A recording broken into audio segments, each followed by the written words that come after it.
Hello friends, welcome to the point solution. कैसे हो आप सब? तो आज यानी कि 10 नवंबर के जितने भी इंपॉर्टेंट करंट अफेयर के क्वेश्चन बन सकते हैं वो आपके सामने होंगे।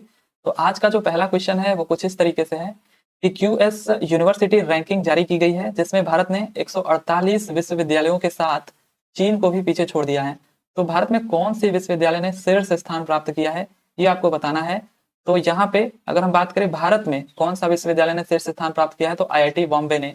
तो आईआईटी बॉम्बे यहाँ पे आपका करेक्ट आंसर हो जाएगा। ये जो क्यूएस यूनिवर्सिटी रैंकिंग जारी की गई है, इसमें क्यूएस का जो फुल फॉर्म है वो क्वाकरेली साइमंड्स है।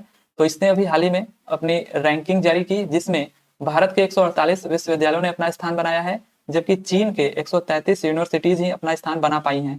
तो इसकी वजह से भारत ने इस बार चीन को भी पीछे छोड़ दिया है। लेकिन जो भारत की रैंकिंग लगी है वो 40वीं लगी है एशिया में। वहीं पे अगर भारत में पहले नंबर पे कौन है, तो आईआईटी बॉम्बे है। तो ये आपको ध्यान देना है। आईआईटी बॉम्बे समग्र रूप से भारत में नंबर 1 स्थान पर है, लेकिन एशिया में इसकी जो रैंकिंग है वो 40वीं है। वहीं प्राइवेट यूनिवर्सिटीज में बात करें तो चंडीगढ़ विश्वविद्यालय ने शीर्ष स्थान प्राप्त किया है। और इस बार 7 भारतीय यूनिवर्सिटीज ऐसी हैं जो टॉप 100 में शामिल हैं। ठीक है, तो 7 इस बार भारतीय यूनिवर्सिटीज टॉप 100 में शामिल हैं। वहीं पे अगर हम बात करें, देखिए ये रैंकिंग आपको हो सकता है दिख ना रहा हो, लेकिन पहले नंबर पे एशिया में अपने भारत में आईआईटी बॉम्बे है। एशिया में ये 40वें स्थान पर है। और आईआईटी दिल्ली दूसरे स्थान पर है और एशिया में ये 46वें स्थान पर है। ठीक है, और इनका 2023 के साथ कंपेरिजन भी है, तो कुछ यहाँ पे ऊपर गए हैं, कुछ नीचे आए हैं, कुछ वहीं पे रह गए हैं। और वहीं पे देखिए आईआईटी बॉम्बे पहले, आईआईटी दिल्ली दूसरे, आईआईटी मद्रास तीसरे पोजीशन पर है। और जो जेएनयू है, ठीक है, जो जेएनयू दिल्ली का है ये 10वें पोजीशन पर है। और बीएचयू बनारस का, जो बनारस हिंदू यूनिवर्सिटी है, ये 13वें पोजीशन पर है। ठीक है, तो ये आप बात याद रखोगे। जबकि आईआईसी बेंगलुरु यहाँ पे चौथे पोजीशन पर आ गई है। ठीक है, तो ये जो क्यूएस यूनिवर्सिटी रैंकिंग जारी की गई है उनका यहाँ पे रैंक है। तो इसमें आप आईआईटी बॉम्बे को ध्यान में रखिएगा, ये भारत में पहली रैंकिंग इसने हासिल करी है। अगर बात करें हाल ही में दिए गए कुछ पुरस्कारों के बारे में, तो change maker of the year पुरस्कार ये आरबीआई को दिया जाता है। ब्रिटिश अकादमी पुरस्कार ये नंदिनी दास गुप्ता को मिलता है। और प्रतिष्ठित केरल ज्योति पुरस्कार ये किसने जीता, तो टी पद्मनाभन ने। और wild life photographer of the year ये किसको मिला, विहान तल्या को, अभी आपने देखा था। और रोहिणी नैयर पुरस्कार ये किसको मिला, तो ये दीनानाथ राजपूत को मिला। यूरोपीय संघ का सखरोव पुरस्कार ये किसको मिला, तो जीना महसा अमीनी को मिला। और सर्वश्रेष्ठ पर्यटन गांवों की सूची में पहले पोजीशन पर कौन रहा, तो गुजरात का जो धारडो गांव है ये सर्वश्रेष्ठ पर्यटन गांवों की सूची में पहले स्थान पर रहा। बात करें अगले क्वेश्चन की, तो 37वें राष्ट्रीय खेलों में सबसे अधिक मेडल किसने जीते हैं। तो अभी 37वां राष्ट्रीय खेल चल रहा था और ये अब समाप्त हो गया है। तो इसमें सबसे अधिक मेडल महाराष्ट्र ने जीते हैं। ठीक है, तो महाराष्ट्र इस बार सर्वाधिक मेडल जीता है, आप याद रखिएगा। तो टोटल 228 पदक इन्होंने जीते हैं, जिसमें 80 स्वर्ण हैं, 69 रजत हैं और 79 कांस्य पदक हैं। ठीक है, तो इसके साथ राष्ट्रीय खेल 2023 की पदक तालिका में महाराष्ट्र ने शीर्ष स्थान प्राप्त किया। और ये एक राजा भलिंद्र सिंह ट्रॉफी है, जो कि जो राष्ट्रीय खेलों में सबसे अधिक स्वर्ण पदक जीतता है उनको मिलता है। तो ये इस बार महाराष्ट्र को मिला, राजा भलिंद्र सिंह ट्रॉफी। और वहीं पे महाराष्ट्र देखिए आखिरी बार 1994 में राष्ट्रीय खेलों में पदक तालिका में शीर्ष पर रहा था, और इस बार 2023 में भी ये शीर्ष पर रहा है। तो राष्ट्रीय खेल जो 2023 है, ओलंपिक से प्रेरित भारत का अपना बहु खेल आयोजन गोवा के 5 शहरों में आयोजित किया गया था, मापुसा, मडगांव, पणजी, पोंडा और वास्को में। अगर हम बात करें तो 2023 का ये गोवा में आयोजित हुआ, लेकिन 38वां जो राष्ट्रीय खेल है ये 2024 का उत्तराखंड में आयोजित किया जाएगा। ये भी अक्टूबर और नवंबर में आयोजित किया जाएगा। तो इसको आप जरूर ध्यान रखिएगा। 38वां राष्ट्रीय खेल अभी जो हुआ था वो गोवा में, लेकिन 38वां वाला जो राष्ट्रीय खेल है ये आपका उत्तराखंड में आयोजित होगा, इसको आप ध्यान में रखिएगा। तो अगर हम बात करें थोड़ा राष्ट्रीय खेलों के बारे में, तो 26 अक्टूबर 37वें राष्ट्रीय खेल गोवा में आरंभ हुए थे। ठीक है, 26 अक्टूबर को ये जो 37वां राष्ट्रीय खेल गोवा में आरंभ हुआ था और ये 9 नवंबर तक चला था। 37वें राष्ट्रीय खेल का जो उद्घाटन है ये प्रधानमंत्री के द्वारा किया गया था। इस खेल में 43 स्पर्धाएं शामिल थी। इसका जो शुभंकर था वो मोगा था, इसको आप जरूर ध्यान में रखेंगे। और गोवा में पहली बार ये राष्ट्रीय खेल का आयोजन किया गया था। और पहली बार जो इसका आयोजन किया गया था वो 1924 में लाहौर में किया गया था। और आजादी के बाद अगर बात करें पहली बार, तो ये लखनऊ में हुआ था। ये मेडल टैली है जो अभी राष्ट्रीय खेल 37वां वाला समाप्त हुआ उसका। इसमें महाराष्ट्र पहले पोजीशन पर है। तो महाराष्ट्र का केवल आप याद रखेंगे 80 गोल्ड, 69 सिल्वर और 79 ब्रॉन्ज, टोटल 228 मेडल, इसको आप याद रखेंगे। साथ ही साथ दूसरे नंबर पे सर्विसेज, तीसरे पे हरियाणा और चौथे पे मध्य प्रदेश और पांचवे पे केरला रहा। ठीक है, तो इतनी बातें आपको याद रखनी है। अगला जो हमारा क्वेश्चन है, सैयद मुश्ताक अली ट्रॉफी का खिताब इस बार पहली बार किसने जीता है। तो पहली बार ये खिताब जीता है सैयद मुश्ताक अली ट्रॉफी का, तो वो कौन सी टीम है, तो पंजाब की टीम ने पहली बार सैयद मुश्ताक अली ट्रॉफी का खिताब अपने नाम किया है? देखिए, अगर बात करें सैयद मुश्ताक अली ट्रॉफी भारत में एक घरेलू T20 क्रिकेट चैंपियनशिप है जो भारतीय क्रिकेट कंट्रोल बोर्ड BCCI ही कराती है, और इसमें रणजी ट्रॉफी की टीमें इसमें शामिल होती हैं। इसका नाम पूर्व टेस्ट क्रिकेटर सैयद मुश्ताक अली के नाम पर रखा गया है। 2006-7 में उद्घाटन प्रतियोगिता दिनेश कार्तिक की कप्तानी में तमिलनाडु ने इसको जीता था, और 2023-24 में, तो 2006-7 में इसका अभी आरंभ हुआ था क्योंकि T20 ही तब आया था। और 2023-24 जो टूर्नामेंट है इसको पंजाब ने जीता है, जिसमें इन्होंने फाइनल में बड़ौदा को हरा दिया है, ठीक है। और तमिलनाडु सबसे सफल टीम इसमें रही है जिसने 3 बार ये ट्रॉफी जीती है अब तक। अगले क्वेश्चन की बात करें तो एंटोनियो कोस्टा किस देश के प्रधानमंत्री थे जिन्होंने अपने पद से इस्तीफा दे दिया है? तो एंटोनियो कोस्टा को आप जरूर याद रखिएगा, ये पुर्तगाल के प्रधानमंत्री हैं जिन्होंने प्रधानमंत्री पद से इस्तीफा दे दिया है। देखिए, पुर्तगाल के जो प्रधानमंत्री एंटोनियो कोस्टा हैं, इन्होंने मंगलवार को अपने पद से इस्तीफा दे दिया। मीडिया रिपोर्ट्स के अनुसार उन पर भ्रष्टाचार और पद के दुरुपयोग का आरोप लगा है। इन आरोपों की जांच के सिलसिले में पुर्तगाल की पुलिस ने मंगलवार को उनके सरकारी आवास पर छापा भी मारा था, जिसके बाद उन्होंने इस्तीफा दे दिया। ऐसा भारत में तो पॉसिबल नहीं है, आपको पता ही होगा, भारत में कोई भी पुलिस ऐसा नहीं कर पाएगी, बट यहाँ पे आप देख सकते हो कि पुर्तगाल में ऐसा हो गया है, ठीक है। जो यहाँ के प्रधानमंत्री हैं एंटोनियो कोस्टा, इनके घर के जो इनका आवास है वहां पे छापेमारी करी गई थी। लेकिन जो यहाँ के राष्ट्रपति हैं मार्सेलो रेबेला डिसूजा, इन्होंने इसका इस्तीफा अभी तक इनका इस्तीफा स्वीकार नहीं किया है, लेकिन उम्मीद की जा रही है कि जल्द ही इनका इस्तीफा स्वीकार कर लेंगे। बात करें अगर पुर्तगाल के बारे में, तो पुर्तगाली गणराज्य यूरोप खंड में स्थित एक देश है। यह देश स्पेन के साथ आइबेरियन प्रायद्वीप बनाता है। इस राष्ट्र की जो भाषा है पुर्तगाली भाषा, सिंपल सी बात है, पुर्तगाली भाषा याद करना कोई कठिन काम नहीं है। और इसकी जो राजधानी है वो लिस्बन है। और आपको याद होगा पुर्तगाली जो नाविक वास्को डिगामा है, इसने 1498 एडी में भारत के समुद्री मार्ग की खोज करी थी। और सर्वप्रथम ग्लास का जो निर्माण है वो इसी देश ने किया था, जो कार में लगाया जाता है ग्लास उसका। और मुद्रा यहाँ की क्या है? यूरो है। और राष्ट्रपति आपने अभी देखा मार्सेलो रेबेला डिसूजा यहाँ के राष्ट्रपति है, ठीक है। तो इस चीज को आप ध्यान में रखेंगे। अगला जो क्वेश्चन है, अंडमान सागर में पहली बार म्यांमार और किस देश के बीच MARMUX एक अभ्यास का आयोजन किया गया है? तो अंडमान सागर में पहली बार देखिए यहाँ पे म्यांमार और रूस के बीच ये जो MARMUX अभ्यास है, ये इसका आयोजन किया गया है। तो किसके किसके बीच? म्यांमार और रूस, ठीक है, आप इसको ध्यान में रखिएगा। म्यांमार और रूस के बीच कौन सा अभ्यास? MARMUX, ठीक है, ये अभ्यास किया गया। अगला क्वेश्चन है कि बिहार जाति सर्वेक्षण रिपोर्ट के अनुसार बिहार में कितने परिवार प्रति माह 6,000 से कम कमाते हैं? तो बिहार में जितने एग्जाम हो रहे हैं उनके लिहाज से ये इंपॉर्टेंट क्वेश्चन बनता है कि बिहार में जाति सर्वेक्षण रिपोर्ट के अनुसार बिहार में कितने परिवार प्रति माह 6,000 से कम कमाते हैं? तो 94 लाख परिवार ऐसे हैं जो 6,000 से कम कमाते हैं। तो यहाँ पे देखिए नीतीश सरकार की ओर से विधानसभा में रखी गई जातिगत जनगणना रिपोर्ट में ये आंकड़े सामने आए हैं। और बिहार में कुल 2.97 करोड़ परिवार रहते हैं, ठीक है। तो 2.97 करोड़ परिवार रहते हैं, जिसमें से 94 लाख परिवार ऐसे हैं जिनकी मासिक कमाई 6,000 रुपए या उससे भी कम है, यानी कि ये परिवार हर रोज 200 रुपए से भी कम कमाते हैं। अगर हम बात करें यहाँ पे बिहार के बारे में, तो इसका जो गठन है वो 22 मार्च 1912 को होता है। और पूरे भारत के नक्शे में यहाँ पे बिहार कुछ आप देख सकते हैं। और राजधानी इसकी पटना, मुख्यमंत्री नीतीश कुमार हैं ही, और गवर्नर राजेंद्र विश्वनाथ अर्लेकर हैं। और यहाँ का वाल्मीकि राष्ट्रीय उद्यान जो चंपारण में है, ये यहाँ का फेमस राष्ट्रीय उद्यान है, ठीक है। तो इसको आप ध्यान में रखिएगा।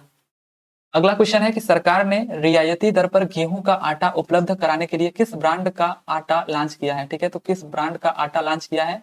सो इंडिया आटा, मोदी आटा, योगी आटा या भारत आटा? तो यहाँ पे जो करेक्ट आंसर है आपका भारत आटा। देखिए, अगर बात करें हम, केंद्र सरकार ने लगातार बढ़ रही महंगाई से उपभोक्ताओं को लाभ देने के लिए नई दिल्ली के कर्तव्य पथ भारत ब्रांड के तहत गेहूं के आटे की बिक्री शुरू की है। तो यहाँ पे कोई माने या ना माने, केंद्र सरकार को भी पता है कि महंगाई जो है वो बढ़ रही है, और उससे राहत देने के लिए अभी कर्तव्य पथ से भारत ब्रांड के तहत गेहूं के आटे की बिक्री शुरू की गई है। तो कौन सा ब्रांड है आपको याद रखना है, भारत ब्रांड, ठीक है। तो भारत आटा और भारत दाल, तो इसके हिसाब से आप देख सकते हो कि ये 27.50 लगभग 27.5 रुपए प्रति किलोग्राम ये आटा आपको मिलेगा। और दाल आप देख सकते हो कि 60 रुपए प्रति किलोग्राम इसके तहत मिलेगा। तो ये बहुत अच्छी बात है अगर ऐसे मिलता है तो। बट अभी ये किस ब्रांड के तहत इस आटे की बिक्री शुरू हुई है, ये आपको ध्यान रखना है, भारत ब्रांड आटा के तहत, ठीक है। और वहीं पे अगर हम बात करें, इस मौके पर केंद्रीय उपभोक्ता मामले, खाद्य और सार्वजनिक वितरण, कपड़ा और वाणिज्य और उद्योग मंत्री कौन है? ये पीयूष गोयल। इन्होंने भारत ब्रांड के तहत गेहूं के आटे की बिक्री के लिए 100 मोबाइल वैन को हरी झंडी दिखाई। ठीक है, तो ये भी पॉइंट आप याद रखिएगा कि भारत ब्रांड के तहत गेहूं के आटे की बिक्री के लिए 100 मोबाइल वैन को हरी झंडी किसने दिखाई? तो पीयूष गोयल ने दिखाई। ये केंद्रीय उपभोक्ता मामले, खाद्य और सार्वजनिक वितरण, कपड़ा और वाणिज्यिक और उद्योग मंत्री हैं पीयूष गोयल। अगला क्वेश्चन हमारा है कि उत्तराखंड राज्य का 23वां स्थापना दिवस कब मनाया गया है?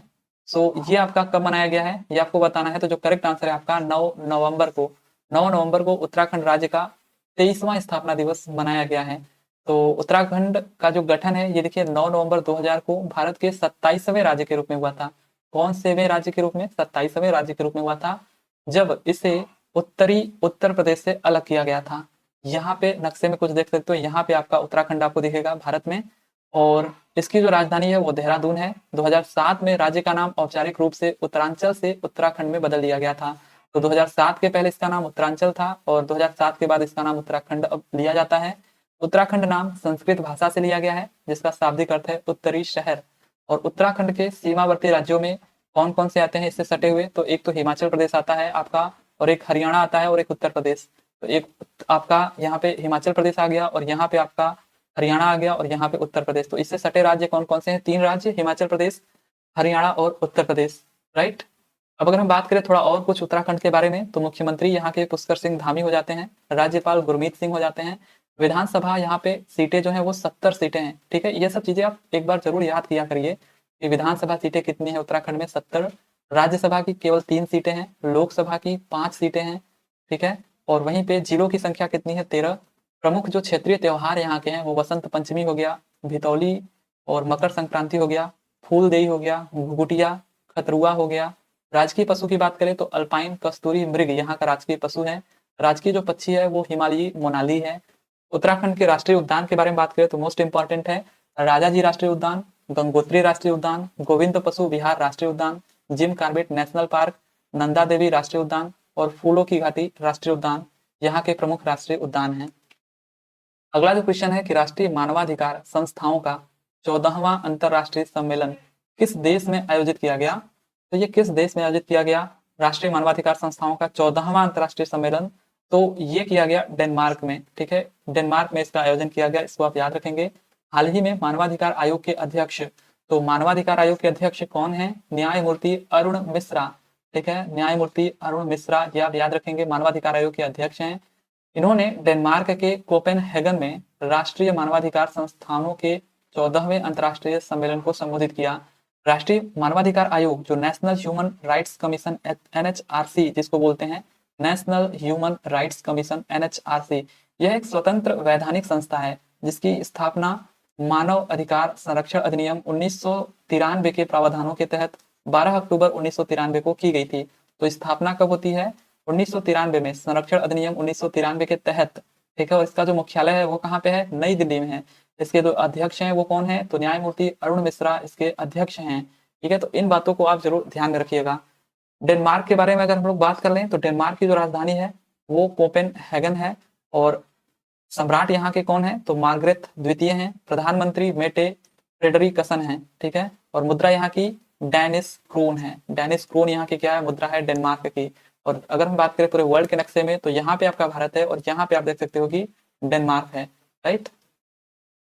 अगला जो क्वेश्चन हमारा वो आदित्य L1 मिशन के से है कि आदित्य L1 मिशन के किस पेलोड ने सोलर फ्लेयर्स, सौर ज्वालाओं की पहली हाई एनर्जी एक्सरे झलक कैद की है? अभी आदित्य L1 मिशन जो कि सूर्य के स्टडी के लिए छोड़ा गया था भारत से, तो इससे अभी एक जानकारी मिली है कि इसके एक पेलोड ने यहाँ पे सोलर फ्लेयर्स की पहली हाई एनर्जी एक्सरे झलक कैद की है। तो ये कौन से पेलोड ने किया है? क्योंकि टोटल 7 पेलोड्स इसमें लगे थे, तो इसमें से जो HEL-1OS ये पेलोड है, तो इसने अभी सोलर फ्लेयर्स की पहली हाई एनर्जी एक्सरे झलक कैद की है। ठीक है, तो इसको आप याद रखिएगा, कौन सा पेलोड है ये? HEL-1OS payload. ठीक है, तो यहाँ पे देखिए आदित्य L1 मिशन के पेलोड HEL-1OS ने सोलर फ्लेयर्स, सौर ज्वालाओं की पहली हाई एनर्जी एक्सरे झलक कैद की है। आदित्य L1 में 7 पेलोड हैं, जिनमें से 4 सूर्य की रिमोट सेंसिंग के लिए और 3 इन सीटू ऑब्जर्वेशन के लिए हैं। ठीक है, तो यहाँ पे आप देख सकते हो, जैसे यहाँ पे SWIS एक पेलोड है, और स्टेप्स 1 एक पेलोड है आपका, HEL-1OS पेलोड है, SUIT और VELC और यहाँ पे आपका है PAPA और SOLAX। तो ये टोटल 7 पेलोड्स हैं, जिसमें से ये जो आपका HEL1OS पेलोड है, इसने अभी सोलर फ्लेयर्स सौर ज्वालाओं की पहली हाई एनर्जी एक्सरे झलक कैद की है। तो इसको आप जरूर याद रखिएगा, ठीक है।